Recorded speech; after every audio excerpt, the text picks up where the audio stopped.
एकमात्र मैं ही हूँ यहाँ, मेरे अलावा यहाँ कोई नहीं है, अर्थात मैं ही ईश्वर हूँ, मैं ही परम ब्रह्म हूँ। तभी उनकी नजर नागशैया पर विराजमान विष्णु भगवान पर गई। योग निद्रा में विलीन इस नागशैया में विराजमान आखिर दिव्य पुरुष कौन है आप? और मैं जिस कमल से उत्पन्न हुआ उसकी ऊर्जा क्यों सोख रहे हैं आप?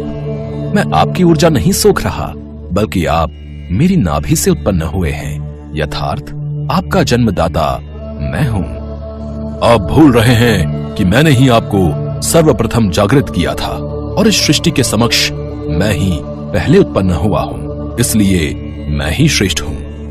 लेकिन जो आधार प्रदान करता है वही श्रेष्ठ होता है, और आपका आधार तो मैं हूँ। लेकिन आप तो यहाँ नीचे विराजमान हैं और मेरा कमल ऊपर ब्रह्मांड में उपस्थित है, इसलिए जो सर्वोच्च होता है वही श्रेष्ठ होता है। अब आप ये मान लीजिए कि मैं ही श्रेष्ठ हूँ। जब नारायण और ब्रह्मदेव इस विवाद में उलझे हुए थे कि उन दोनों में सर्वश्रेष्ठ कौन है, तब उनके समक्ष एक ऐसी ऊर्जा प्रकट हुई जो इस संसार में सबसे श्रेष्ठ है, यानी कि शिव भगवान का प्रकाश लिंग। वो दोनों ही प्रकाश लिंग को देखकर स्तब्ध रह गए, और तभी उस प्रकाश में से आकाशवाणी हुई। हे ब्रह्मदेव, आप सृष्टि की रचना के लिए उत्पन्न हुए हैं, और हे नारायण, आप इस सृष्टि की रक्षा और पालन के लिए। किंतु आप दोनों इस विवाद में कैसे उलझ गए? लेकिन फिर भी आप दोनों ये ज्ञात करना चाहते हैं कि कौन श्रेष्ठ है, तो आप दोनों इस लिंग के विपरीत छोर की ओर बढ़िए, और दोनों में श्रेष्ठ वही होगा जो सर्वप्रथम इसके छोर के अंत तक पहुंचने में सर्वप्रथम होगा। इसके बाद ब्रह्मदेव हंस पर सवार होकर ऊपर की ओर चल पड़े, तो वहीं विष्णु जी अपने वराह अवतार में नीचे की ओर चल पड़े। काफी देर तक ऊपर बढ़ते हुए ब्रह्मदेव को रास्ते में एक केतकी पुष्प दिखा।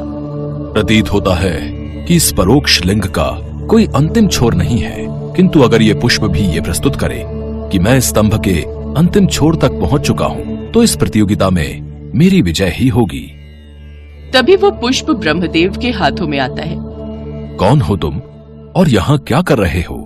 फिर वो पुष्प एक लड़की का रूप ले लेती है। मैं केतकी पुष्प हूँ। जैसी ही मेरी उत्पत्ति हुई, इस प्रकाश स्तंभ की रोशनी से प्रभावित होकर मैं इस ओर आ गई। केतकी पुष्प, मैं ही इस सृष्टि की रचना करने वाला हूँ, और अगर तुम चाहती हो कि तुम्हें सर्वश्रेष्ठ पुष्प माना जाए, तो तुम्हें मेरा एक काम करना होगा।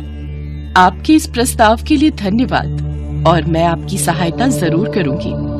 काफी देर तक जब नारायण और ब्रह्मदेव दोनों को ही लिंग का छोर नहीं मिलता, तो वो दोनों वापस अपनी जगह पहुंच जाते हैं। क्या आप दोनों को लिंग का छोर मिला? क्षमा करे प्रभु, लेकिन बहुत खोजबीन के बाद भी मुझे इस लिंग का छोर नहीं मिला। अब मुझे ज्ञात हो गया है कि ब्रह्मदेव और मुझ में से कोई भी श्रेष्ठ नहीं है। ये सत्य नहीं है। मैं इस लिंग का अंतिम छोर ढूंढने में सक्षम हो गया हूँ, इसलिए मैं ही सर्वश्रेष्ठ और सर्वोत्तम हूँ, और इसका प्रमाण भी है मेरे पास। ये केतकी पुष्प, जिसे मैंने प्रकाश स्तंभ के ऊपरी शिखर पर पाया। अगर आपको मुझ पर संदेह है तो आप इस पुष्प से पूछ सकते हैं। हाँ, ये बिल्कुल सत्य कह रहे हैं।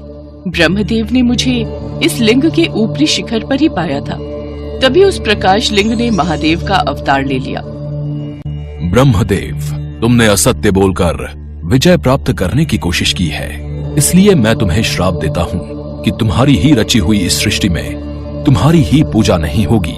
और केतकी, मैंने तुम्हें अपना प्रिय पुष्प बनाने के लिए उत्पन्न किया था, लेकिन असत्य कहकर तुमने ये हक खो दिया है।